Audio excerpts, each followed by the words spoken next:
Okay, welcome everybody. It's nice to see you all here. So I am Eric Klavins. I am the chair of the Electrical and Computer Engineering Department, and I'm a professor. I've been here for about 18 years now. I am looking at the wrong set of notes. Hold on, there it is. Okay, good. Let's see. So today's town hall is all about data science. So data science is emerging as this huge field and is incredibly important to pretty much every aspect of the research that we do in electrical and computer engineering, and actually well beyond our department into other departments in engineering and in natural sciences and social sciences. So in my lab, we use data science to engineer proteins, and other labs, people are using it to control the electrical grid, and people are looking at ways to, coordinate lots of different social media things going online and screen out different kinds of misinformation. There's an enormous amount of impact of data science, machine learning, and AI, and all the associated technologies. So we thought today would be a great chance to have some of the experts from our department tell you what's going on. So that's basically what we're going to do. We're going to have some presentations and some Q&A. I'll introduce our panelists in just a second. One thing is that this is supposed to be interactive, but there are a lot of people here. So to avoid the sort of Zoom cacophony that can happen, we're going to have you submit your questions via the Zoom chat feature, and you can click on the chat button below and type in your question. And I'll do my best to read through those questions. Sometimes people also just start answering the questions, and that's fine too. And so I'll just try to stay abreast of what's going on in there. So let's see, with that, I am going to have the panelists quickly introduce themselves, and then we'll go into Maryam Fazel's talk. So we'll start with Maryam, who's the Moorthy Family Professor of Electrical and Computer Engineering, and you can introduce yourself a little more.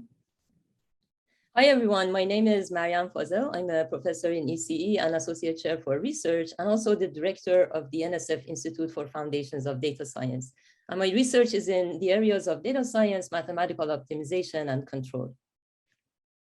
Great, thank you. And Lily? Yeah, I'm Lillian Ratliff. I'm also a professor in ECE. I think this is the start of my 6th year, maybe. So still assistant, but coming up for tenure. We'll see how that goes. And so my research is mostly on game theory, optimization, and machine learning. And I'll talk a little bit about the kind of cool stuff that we're doing here shortly. Great, fantastic. And Tanner?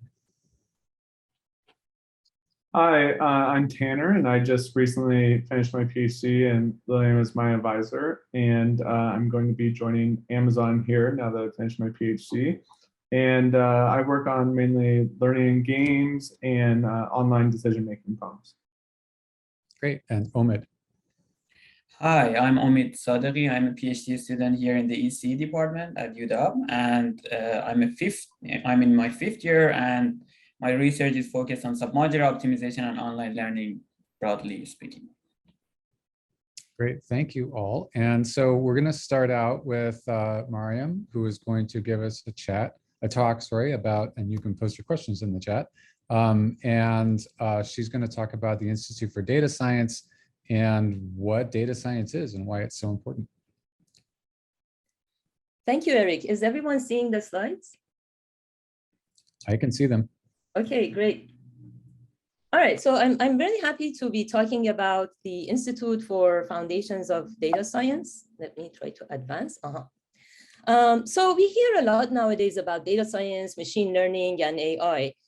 What are they really about? Essentially, they're about algorithms that gather data and extract actionable information or knowledge from this data, and then make decisions and take actions based on those, based on the knowledge that was acquired from the data. And these fields are not really new. The roots are in classical topics such as statistics, control, optimization, and computer science. And in fact, they actually share tools and approaches with several core ECE areas like signal processing, control, and information theory. Some electrical engineers were actually among the pioneers of the field, some of whose pictures are here. First, engineer and mathematician Norbert Wiener in the 40s pioneered filtering and dealing with noise in data. And he also thought about intelligence, interestingly, and viewed it as a result of feedback. So lots of ECE topics. John Tukey, who's in the third photo, was a statistician who won an IEEE medal for his contribution to the fast Fourier transform algorithm. Alan Turing is, of course, the father of computing. John McCarthy, whose picture is here with an old IBM machine, and Marvin Minsky, who coined the term artificial intelligence, were the founding fathers of AI. And there's also Rosenblatt, whose picture is in the bottom corner, who was actually a psychologist, and his perceptron algorithm was a precursor to current deep neural networks. So these pioneers all came from different fields. And today these fields are experiencing explosive growth, partly thanks to advances in technology like sensors, compute power, cloud, and I have to say the hardware and devices side of ECE also plays a big role in that. And partly due to the team of machine learning researchers who got neural networks to work in practice. That is Jeff Hinton and his team, shown here in the bottom. And this team won the 2018 Turing Award. So we are increasingly impacted by data science. Data-driven discovery is impacting all areas of science. For example, here at UW, in oceanography, in genome sciences, protein folding, as well as in societal systems like transportation and healthcare. Okay, that's great, but oops. But despite recent progress, we still don't know why and how deep networks and many of the tools broadly used in learning work. As this cartoon suggests, in practice, if you get garbage out of your algorithm, the common remedy is to just like stir the pile. So that's a problem. That is why we need theory. Current systems in machine learning are often really brittle. So here's an example in computer vision, shown here in the top. You can see that a small perturbation in the picture of a stop sign that we barely see with our eyes makes the algorithm decide it's instead a yield sign. So we need to understand why the algorithm gets fooled so easily and be able to defend against this. Now, understanding how algorithms behave is especially important in safety critical applications or in applications in like healthcare and justice where explainability is needed, a decision needs to be explained, not be a black box, or for data privacy concerns. And Omid will actually later discuss a privacy example showing trade-off between accuracy and privacy of algorithms. A further complication comes from the fact that in the real world, these systems are deployed in dynamical environments, which results in feedback loops. Now, sometimes feedback is desired and we close the loop by design and design a feedback loop, but sometimes it's undesired and it leads to unintended consequences. For example, in strategic interactions that come up, for instance, in banking or in admissions, as this picture shows. And Lily will discuss problems of this kind more. So finally, historically, big leaps of progress in engineering were made possible by strong theory. For example, what control theory did for aerospace and the moon mission in the 60s, or what Shannon's mathematical theory of communication in 1948 that is pictured here did for theory of communications and for development of communication systems. So is AI and data science next to develop theory? And that's the goal of IFDS. The Institute for Foundations of Data Science is an NSF-funded institute. NSF, the National Science Foundation, launched a new initiative for foundations of data science in 2016, and our team won 4 grants in the period of 3 years that followed that positioned us really well in the big institute grant competition. We were one of 2 winners nationwide. The other institute that won was led by MIT and Berkeley.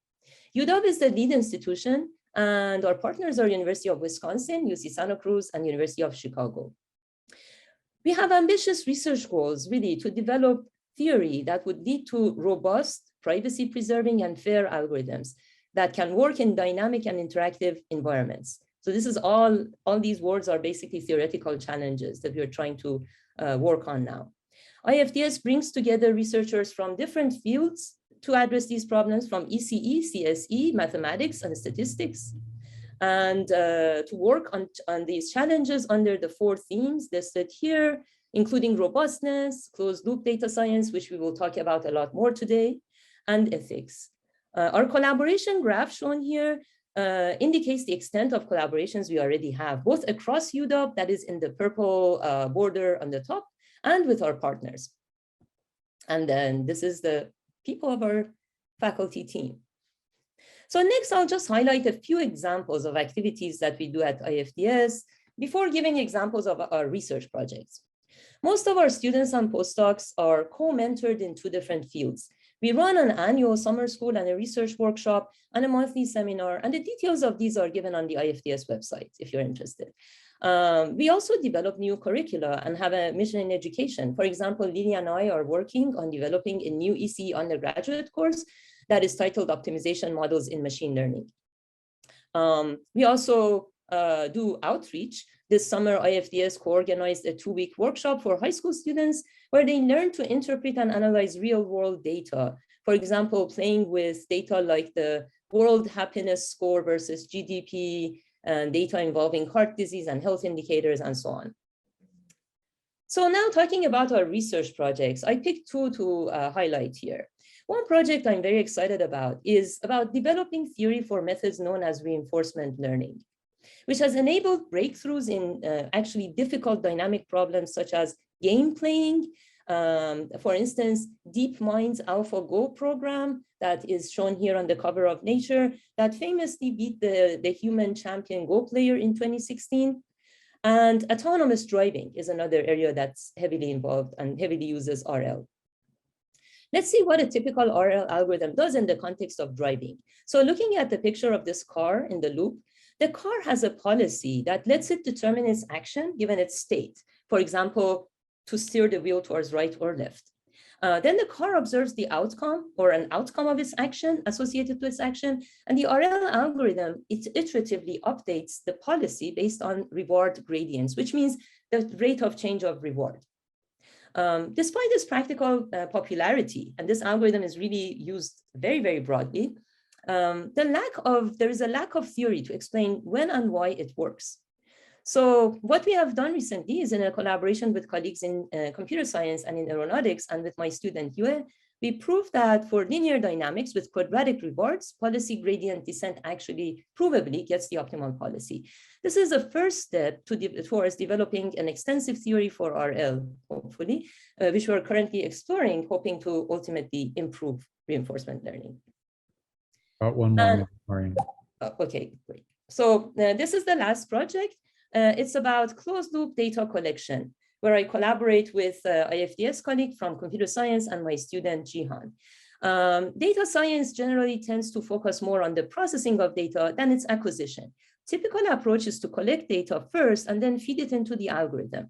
This open loop approach, this way most of the data is collected, but then it might end up being redundant, irrelevant, or non-informative, which is especially a problem if data collection was expensive, or like getting labels for your data was expensive. The closed loop approach here collects data sequentially and adaptively, and it can help reduce uncertainty about the current model as economically as possible.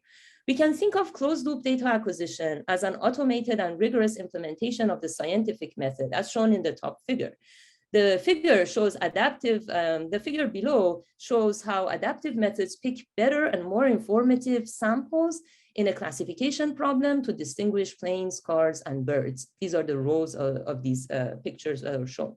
We develop theory to explore the classification error versus labels trade-off, like the trade-off that is shown here, and we can see the benefit of adaptive sampling. The knee in this curve is an important point in the red curve that shows error can go down with only a few samples if you take these samples efficiently. Okay, so with that, I will stop here and I'll turn it back to Eric. I thank you for listening. Great, Maryam. Actually, so we have just time for a couple of questions. And if people want to post something in the chat, if you do so in time before I get to the next talk, I might pass that question to Maryam. But here's a question to start you out. You know, one of the things that seems to be really important in data science these days is sort of ethics. Like, how do we know if you train an algorithm on a bunch of examples from, you know, one group of people that it won't make the wrong decisions about a different group of people, for example. I wonder if the Institute for Data Science has any kind of ethical considerations built into how you operate. Yeah, that's a really good, important, and timely question. And it's really, really broad. There are many ethics issues that arise in these automated decision-making systems. And we are indeed working on a couple of those. One that we will talk about today is about data privacy, keeping the user's data private as your algorithm tries to access this data. And the issues of privacy are really important and at forefront of societal concerns. And today, Omid will talk about at least one example of a set of algorithms where he's able to trade off privacy of the algorithm with its accuracy. So to formally try to study the notion of privacy in that setting. Other ethics problems, for instance, unintended consequences of feedback are also things we are working on. And in fact, in Lily's talk, there will be several examples of that. How to detect when there is such an unintended consequence and then how to mitigate it. The first step is to actually detect it and model it correctly. So those are some examples. Nice. And I think we have maybe one more question here. So this is in the chat. What are the limitations of reinforcement learning, say in the case of mu0, for example? What can't mu0 do? And why can't something like that engine be applied to finance, for example? mu0 being like the Go and chess and Atari video game playing reinforcement learning. Yeah. Right. Well, there are a lot of limitations. I would actually point out the biggest, especially in a context like autonomous driving, is essentially lack of robustness. These are usually applications that are safety critical, which means you need to be able to guarantee your algorithm is not going to crash the car. Or at least the probability of something bad happening is bounded well, and so on. And those guarantees are still very hard to come by in these methods.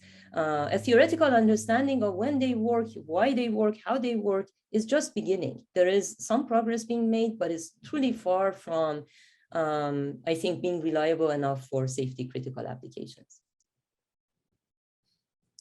Exactly. Yeah, I actually think people are trying reinforcement learning with finance. There's a free Python interface to the stock market that you can play with at this point. It's pretty fun. But if the stock market crashes, that might be why. Let's see. So let's move on to Lillian. So Lily has a talk about game theory and machine learning and applications of data science. So Lily, take it away.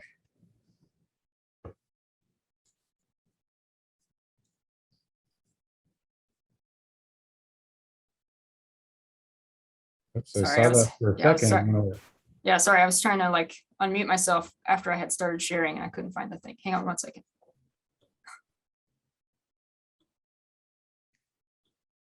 Okay.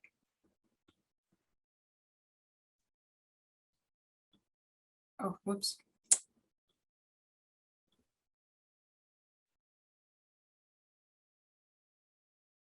Okay. Yeah, so I'm going to talk a little bit about some of the interesting things that we have going on, mostly focused on projects towards the end, but I'll sort of motivate the kind of work that we're doing first by sort of contextualizing this work in the context of an everyday example. So we'll just consider this a little vignette. So imagine that you need to go and order some new cat treats for your cat. And so what you do is you might go to some online marketplace and then you'll search up cat treats, and some ranking and pricing algorithms will decide, what to show you and what prices to offer them to you. Once you place your order, it gets passed along to a distribution and routing phase where some optimization and resource allocation algorithms decide on a warehouse that has the available items and that is in close enough proximity to you in order to get the product to you in a timely manner. Then your order gets passed along to, say, a courier market, that's filled with all these concierge network services that we see today, so Postmates, et cetera. And some matching algorithm determines, again, a courier that's nearby and available. And then that courier is going to navigate to your doorstep where it potentially has to procure some curb space, and it might do so by engaging in a curbside market, such as an auction or a dynamic pricing mechanism to offer the space at a particular price. Then your cat's going to eat these treats, and you can give some feedback to this marketplace via a product review. And that feedback is going to shape sort of what prices that you see, what items you see the next time around when you engage with that market again. So importantly here, what you're seeing is an example of many different kinds of market ecosystems, if you will, that we engage with on a daily basis, where there's various algorithms along the way that either you engage with directly or that are there in the background that support sort of the service that you're being offered. And so what's happening is that all of these algorithms are actually interconnected with one another.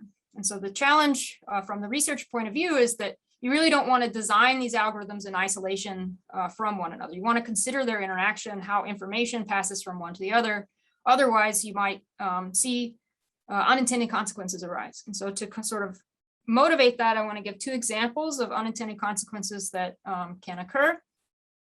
So the first is this example of predictive policing. So if you're not aware, increasingly now police departments use algorithms to help them determine hotspots to go and surveil. And this is becoming more important or more prevalent as the budgets of police departments get smaller. So there's less police. So they want to be more strategic about how they do their patrolling and the like. And so this is a study that was done in 2016 for this algorithm called PredPol. And so this is not to knock on PredPol. Those guys have since helped to change their algorithm so it doesn't have these issues. But in the original study, basically what happened is that they showed that if you feed in biased data, so old drug arrest records, for example, in this Oakland or East Bay sort of area in California, then all it does is reinforce that bias. It keeps telling police to go to that area to arrest people. And the problem in this particular instance is that that area is actually a location where there's predominantly persons of color living. And if you look at survey data, it actually shows that drug use is actually not concentrated in that area, as you can kind of see in this bottom plot. And then in addition, it's mostly white people, not persons of color, who tend to use drugs, as this bottom sort of histogram here shows. And so the takeaway is that ill-designed predictive policing algorithms can really reinforce institutional bias. So the second example I want to give is of unmodeled strategic behavior. So in 2018, there was several reports of Uber and Lyft drivers colluding to trigger surge prices because they felt they weren't being paid enough. So they participated in something called Surge Club. You can actually Google this, phrase, and you'll find some YouTube videos specifically of this guy I show down here talking about Surge Club. And so what they do is these drivers go to places like waiting areas at airports, and they all turn off their phones, supply drops, they trigger a surge. And so then that means that the prices increase.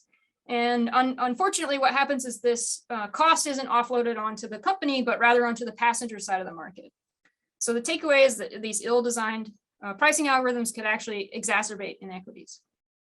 So the work that we're doing to sort of address some of these unintended consequences, as well as this sort of closed loop, machine learning, AI, design of algorithms in the context of these closed loop system like that first vignette, is that we're drawing on various different areas that are important. And most of these areas are sort of central to ECE. So the first two are game theory and economics. So we can capture strategic behavior like the collusion in the previous slide, as well as competition, algorithms and computation, along with learning and decision-making. So we can have scalable, implementable solutions. And then finally, control theory, statistics and optimization, so that we have the ability to capture dynamics and uncertainties.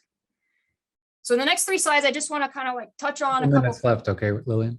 Yep, I got it. We have like a couple examples I want to talk about where we're actually engaging with industry partners, government agencies, municipalities, and academics to solve various real-world problems. So the first is curbside management.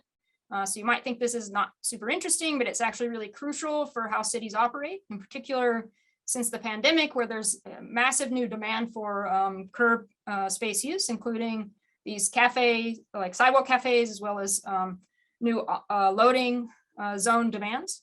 And so we're working with industry partners who help us collect data and curate data, municipalities that help translate the research to policy, and then academic partners, so that we can design new market mechanisms that enable us to manage so-called flex zones that support multiple use cases, as well as policy simulators, so we can work out the effects of policies without having to deploy them in practice.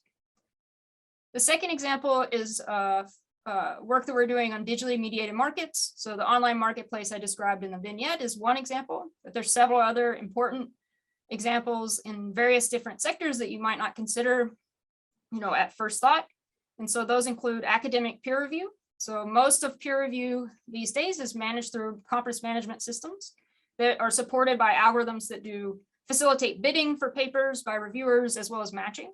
So we work with Open Review. And I think Tanner will talk a little bit about some of the work that he's done there and actually implemented his algorithms on that platform.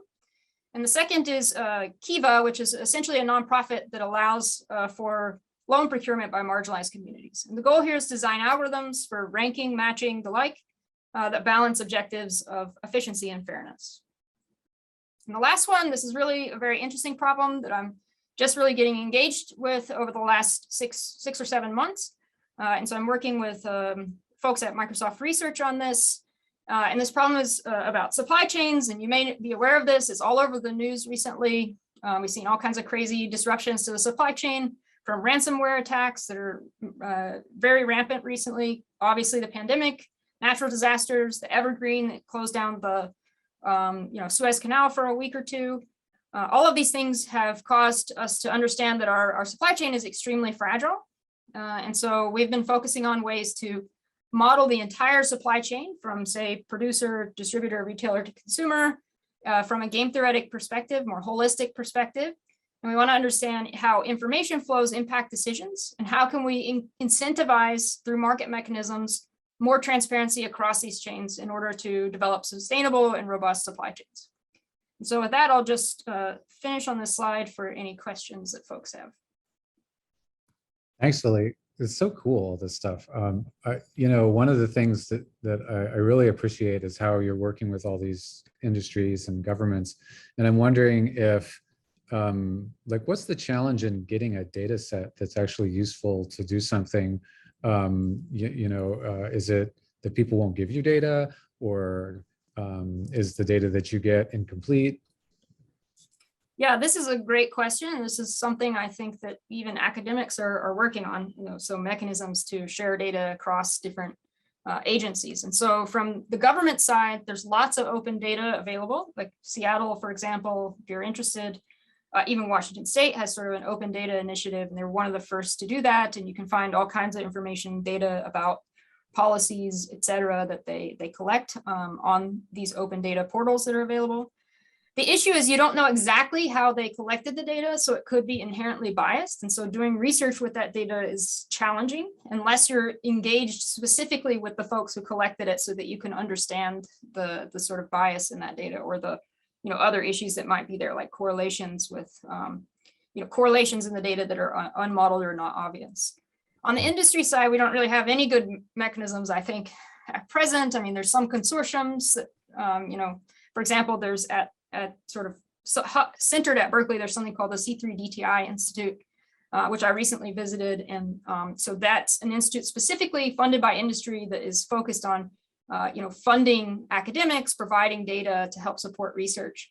But outside of those consortiums, essentially you sign an NDA and you have your work go through standard review processes. So yeah, it's a very, very challenging question, I think, to address. And folks have ideas, I'd love to hear them.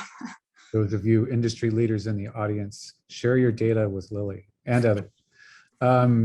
Okay, so the next thing we're going to do is have our students speak. And before we do that, Maryam is going to introduce them and give you their bios. Okay, so we have two great talks by two of our PhD students. First up is Tanner. He received his PhD from the ECE department, advised by Lily. And before joining UW, he got his bachelor's degree in ECE, also from Oregon State University. His PhD research focused on learning in games and sequential decision-making. And he's going to soon join Amazon as an applied machine learning scientist in the Amazon Prime Group. And after Tanner, we will have Omid. Omid Sadeghi, he's a fifth-year PhD student in electrical and computer engineering, who's advised by me. And before coming to UW, he did his bachelor's degree at Sharif University of Technology in Iran. He obtained bachelor degrees in both ECE and mathematics, and he's broadly interested in online learning problems with an emphasis on submodular optimization. So with that, I will ask Tanner to share his screen and start his presentation.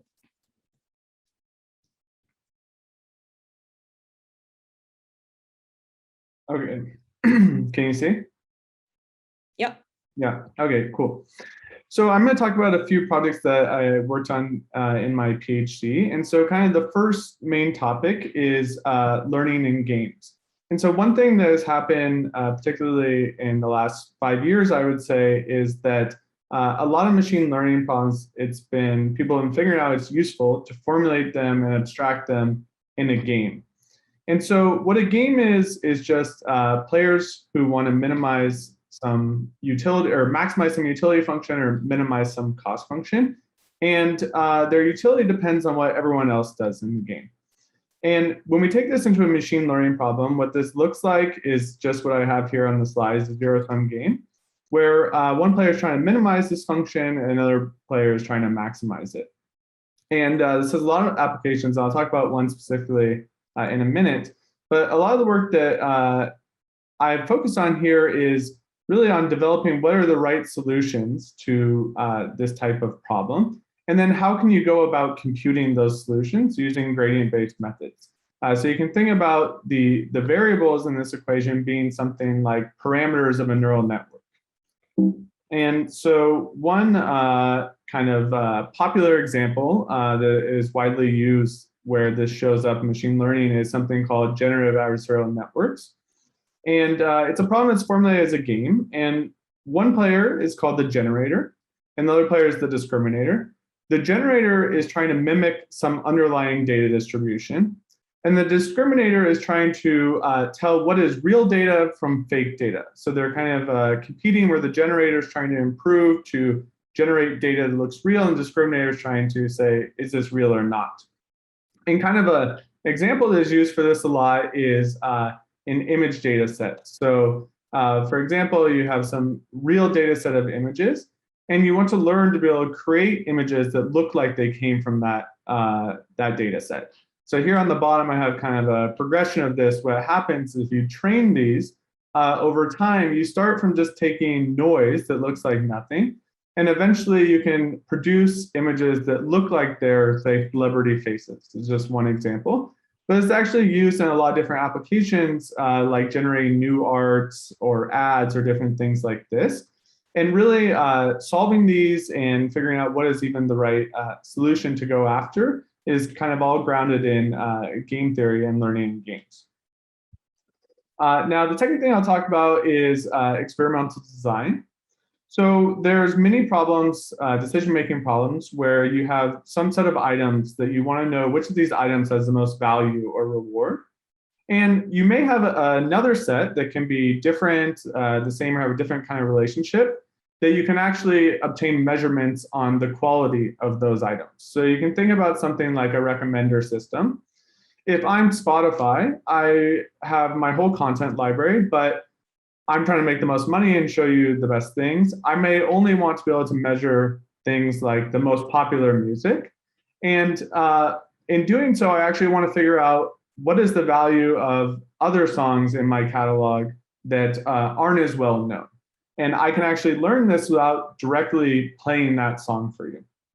On the other hand, there's settings like drug discovery, where in lab you can actually test more things and be able to learn sort of their properties, with really being the goal just to decide which of, say, the safe drugs actually is the most effective. And so this problem is something known as a multi-arm bandit problem. And essentially what we do is it's a setting where each time you get to measure the value of some item and get a noisy observation of its value. And we effectively develop an algorithm that is efficient for this problem in that you can find the best in the minimum amount of samples possible. And this really comes down to sort of shaping your data distribution so that you can learn efficiently. Now, the last thing I'll talk about is what Lily touched on about peer review. So in most machine learning conferences, there's a bidding phase before the review happens, where reviewers come in and they're shown a list of papers, and they're asked to bid on papers that they would like to review. And then after these bids are collected, there's some automated matching that goes on using these bids and some other information to assign reviewers to papers. And it has a big impact on the whole process because who reviews papers impacts what gets accepted and sort of how the whole direction of fields go. And so what we did in this work is sort of design and look at the problem of how should we show papers to the reviewers, in what order, since it influences what they will bid on. How should we do this? And there's kind of two main objectives. So from the conference side, you want to make sure that all the papers get enough bids so that they can be matched to reviewers who are able to review them. And on the other side, reviewers just want to be able to maybe look at relevant papers and review relevant papers. So there's kind of a trade-off between these. And so we develop an algorithm for this problem that trades off these two different objectives. And one thing that's interesting in looking at data from a real conference is that there's actually kind of a structure that shows up where you see what I'll call community structure, and that there's groupings of relevance between reviewers and papers. So you can think about it's a broad enough conference, there's different subtopics. And so some reviewers are only a subset of the papers are relevant to them, and a different subset of papers is relevant to a different subset of reviewers. Hey, And Tanner, so we have time for questions. We want to wrap it up and get to I'm almost done. Yeah. And so for this kind of structure, we develop an algorithm that sort of optimally trades off these objectives. So I'll just conclude with that.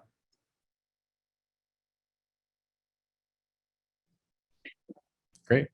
Thank you. And we'll go right to Omid then.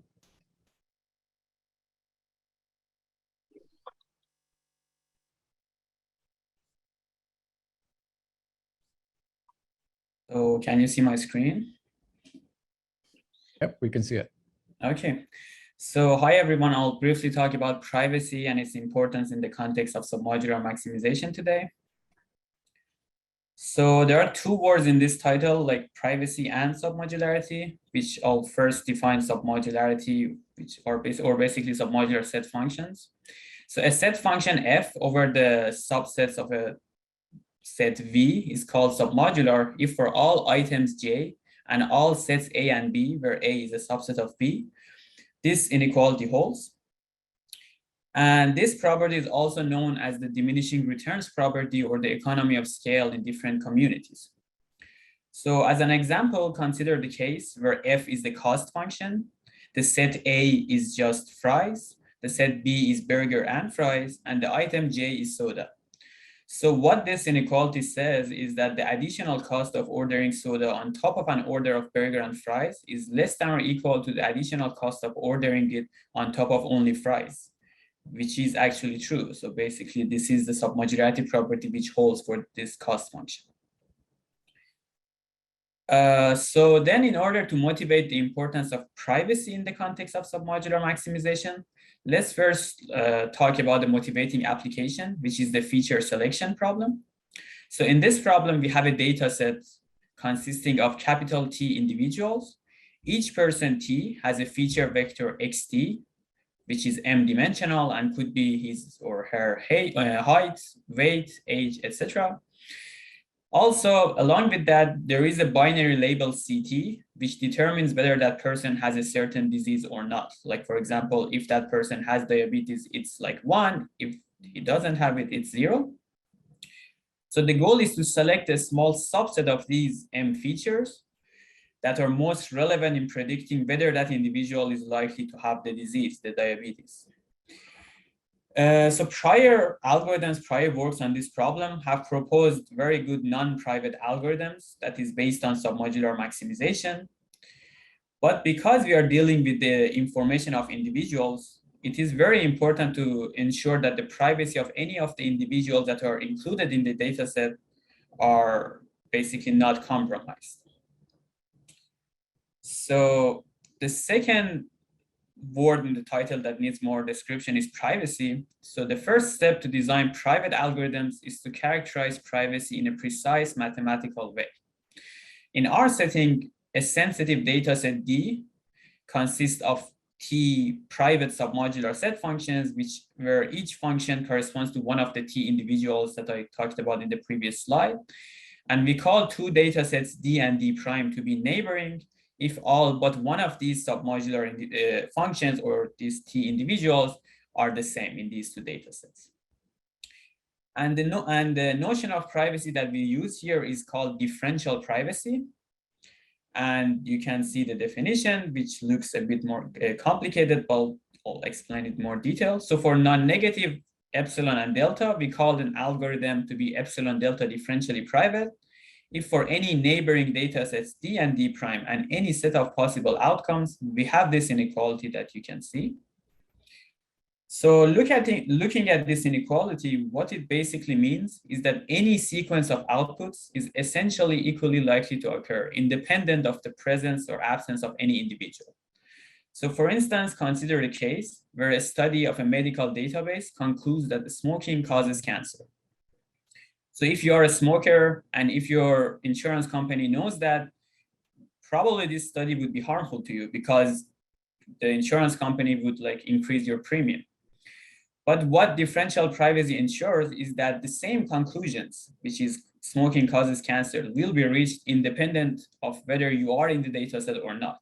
So you won't receive additional harm because of being included in the data set. You would basically receive the outcome whether you are in the data set or not. And this is basically differential privacy. So now that we have defined differential privacy, the main question is how to modify the current non-private algorithms that people use in machine learning to enforce privacy. So the best way to do this is through adding noise or randomness to your input data to mask the input data. In other words, we should add uncertainty to our response so that the participation of any single individual is hidden.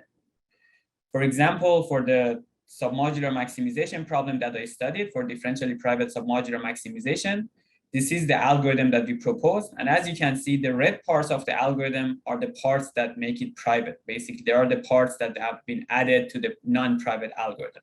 So for example, in this algorithm, at each round K, we are drawing a sample YK from some probability distribution, which could be the normal distribution or Laplace distribution or any other probability distribution.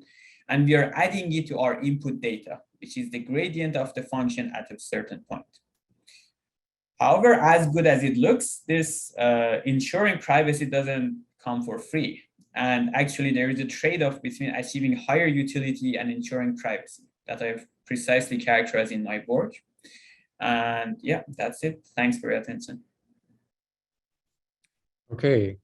Great, thank you. And thank you all for giving us your talks and for allowing me to interrupt you and keep us on time. It breaks my heart to do that, but I guess that's how we work, how we make these stay on time. So we'd like to open it up for questions now, and you can put your questions in the chat and I will relay them to the speakers. And I have a list of questions that people sent in email as they were signing up for the talk. So here's one.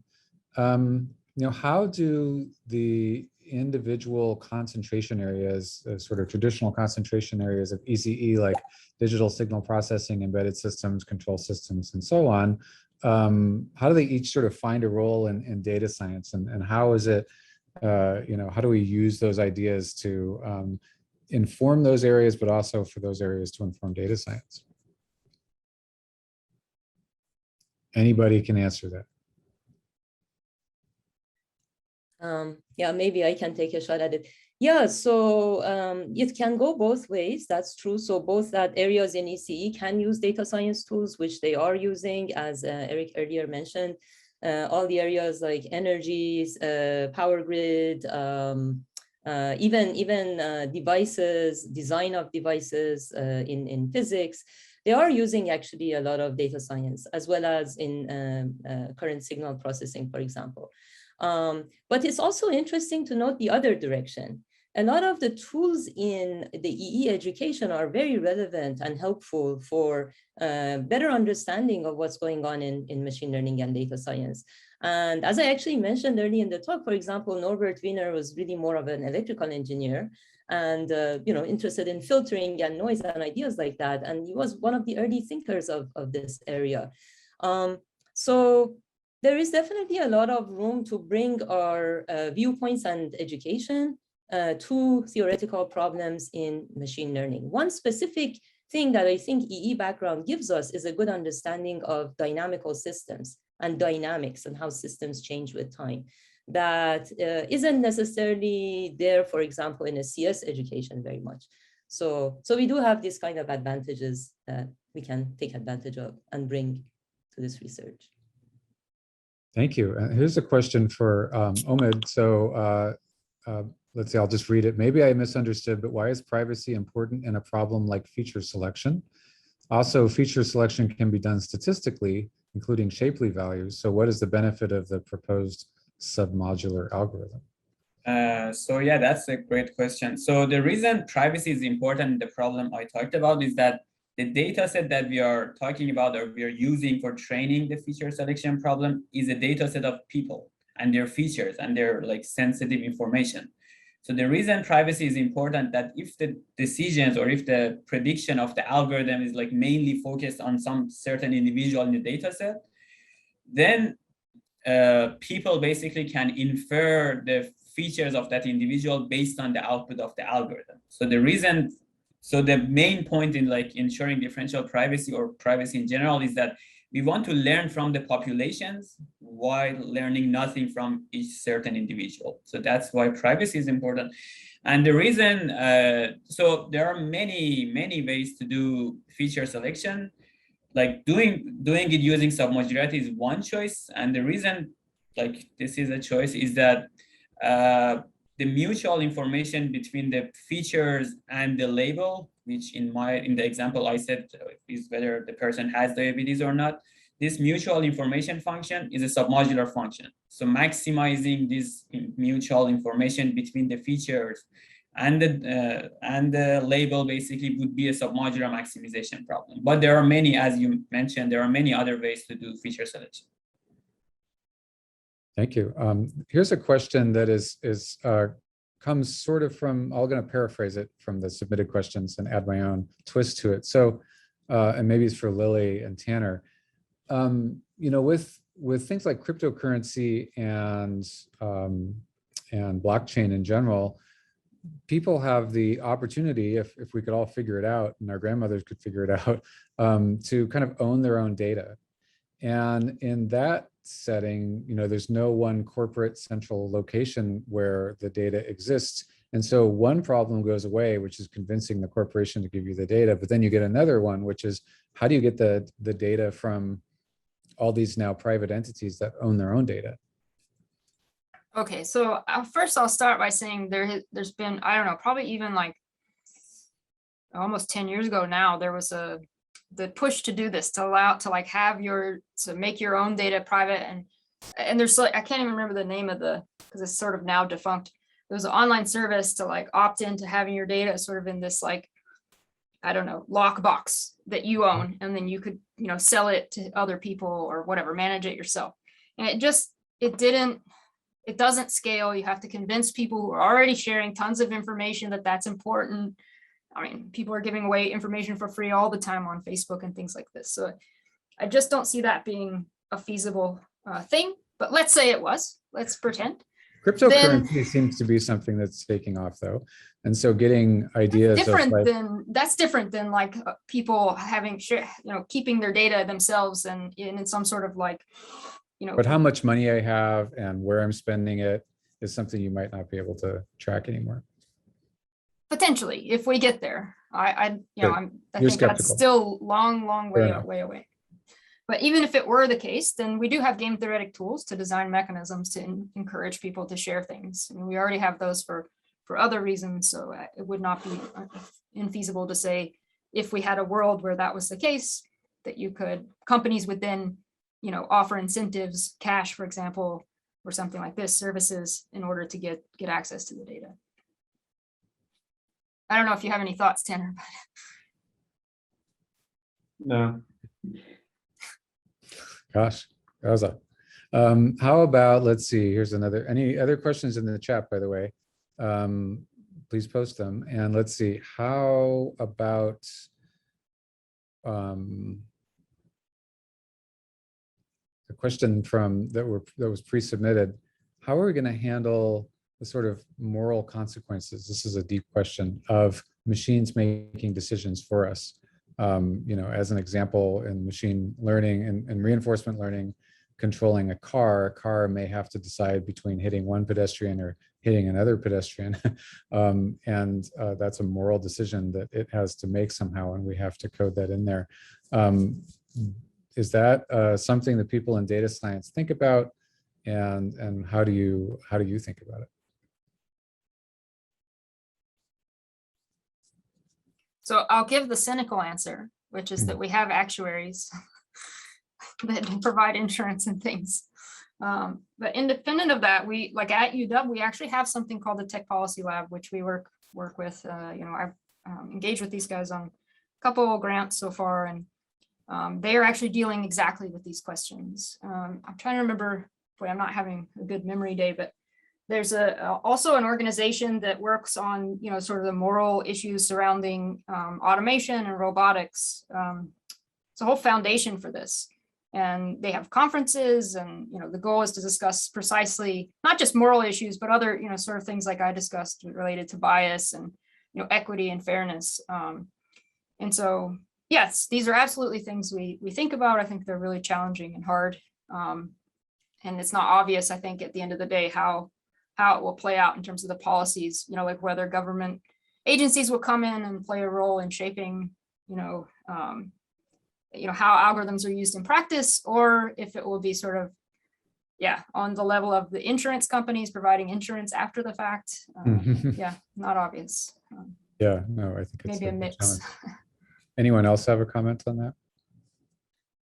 I think I can add that. I think Tech Policy Lab, is it Ryan Callow who's the, he will also be speaking in one of the upcoming colloquia of this quarter in the department. They do very interesting work. There is also other entities across the campus that are looking into issues related to this. A little different, but the Center for the Informed Public looks at disinformation and misinformation in social media and incentives behind that. And that's yet another set of problems with a lot of morality questions in it. And we are beginning to talk to more folks who work in these areas to discuss with them how we can distill type of questions where we can answer with our tools, or how to formalize and even define some of these issues. So it's early days in this line of research.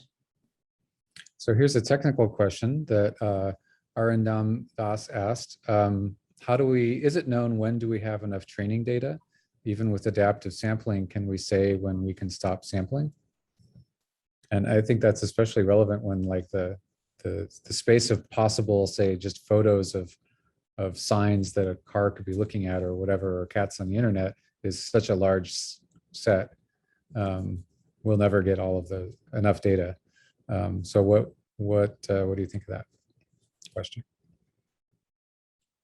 So I can mention about the work I have been doing with Kevin Jamieson in CSE on this topic. Yes, indeed, it's an important question. You can actually formalize this exactly. If I stop at time t, how good of an estimate will I have if I followed my adaptive algorithm? So you can do a trade-off and show the trade-off between the stopping time and number of labels and accuracy. So these can be characterized. Of course, there are settings that this gets very complicated, but at least the settings where the measurements that are taken are linear, one can address this. In particular, in our work, we looked at how we can choose the probability of sampling in a smart way and update it throughout the algorithm. So you pick the next data point according to some probability. How should you change this probability based on what you have seen so far? So these are questions that to some extent now progress is being made in answering them and quantifying the trade-offs. A similar question, which I thought of when you were showing the stop sign example, turning into a yield sign. To some extent, could you take all of your photos of stop signs and add in a lot of noise in a way, sort of to expand make a point into a cloud of points around a stop sign and use that to train your data, train your machine learning algorithm so that it is more robust? Or do those little what look like noise things, additions to the stop signs, are they from points that are very far away from stop signs that you wouldn't get in that setting? Yeah, good question. So in that example, the perturbation was adversarial. So very carefully constructed to fool the algorithm. A random perturbation won't necessarily do that. And for your first question, I think actually Tanner may have an answer, because the one way people do actually what you were saying is through these GANs. Yeah, right. Yeah, maybe Tanner can answer. Yeah, so you're saying like the adversarially perturbed images, so there's something called adversarial training, where when people are training classifier on these images, they will basically inject noise into it. So you train on sort of adversarial images, so then you maintain like robustness. Mm-hmm. And so this is like, I didn't talk about it in my thing as much, but yeah, kind of the main ways to do this is formulated as a game, essentially, where you have one player who wants to minimize their loss over a training set. Another player is trying to perturb with maybe some budget, like you can't just turn the image into an all black image, but you have maybe so much that you can change it to try to mess up the classifier as much as you want, or as much as you can. I see. Yeah, so you could try to characterize what it means for the image, the change to be sort of undetectable by the human eye, so it can't be too different, and then work within that space of adversarial perturbations. Oh, that's really interesting. Yeah. So we have a couple minutes left. I guess one big question that people had is how, where is data science going? So make some predictions. We're seeing, there's so many aspects to it. Getting the algorithms and proving that the algorithms actually work, figuring out the fragilities and then addressing those, dealing with the moral ethical issues. There's also, other issues having to do with, gender and race and using social media, machine learning algorithms on social media. Where is this all going, and what are the big problems, I guess, going forward, say 5-10 years into the future?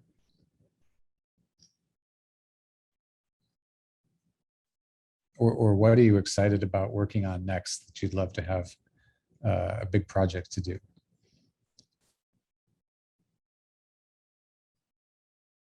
Well, yeah, exactly. Some of the areas you just mentioned are all on agenda of to do for IFDS for the next 4 years. We are funded for 5 years. That is our goal, to focus on those questions. On a longer time scale, I feel some of these questions are actually much longer term and will take much longer to, for example, providing safety guarantees in reinforcement learning is a hard question. It will probably take longer. For it to actually work in autonomous driving, probably will take longer. It's a very difficult problem. There's many aspects to it. But yeah, providing guarantees, we think it's definitely a first step towards doing understanding issues more systematically to then try to solve them more systematically versus trial and error or very empirical approaches. Yeah. Lily, what do you think? Yeah, I agree. I mean, I think both of our sets of slides highlighted an agenda that is, much broader than what's been solved so far. These are the things that, we're excited about working on, the things we talked about. So, yeah. Great. All right. Well, we are at time. Manaz,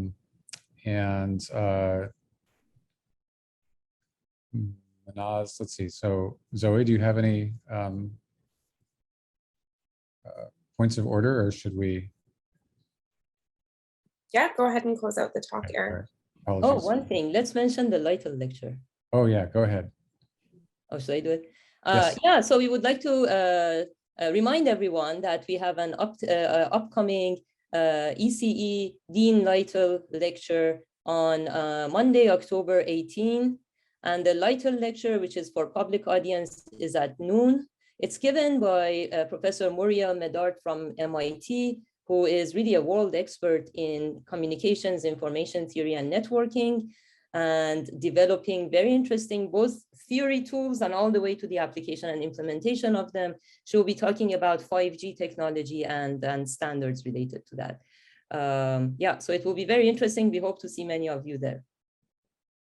Great, fantastic. And so that's it. That's our presentation for today. So thank you all for coming, and please give an applause of some kind using your icons or just clapping for our speakers, and especially for our students who are embarking on their new careers. I want to thank the ECE advancement team and the public relations team in the ECE department for putting on this event. And I encourage everybody to keep in touch with us and let us know how it's going. And I hope to see you at another town hall in the future. And I wish you all well. So have a wonderful rest of your week, and go out and find awesome applications of data science. How's that? And if the speakers could stick around for a minute, it'd be great. Thank you, Eric. And thank you to Tanner and Omid and Dini. Yeah, thank you. Very, very interesting talks.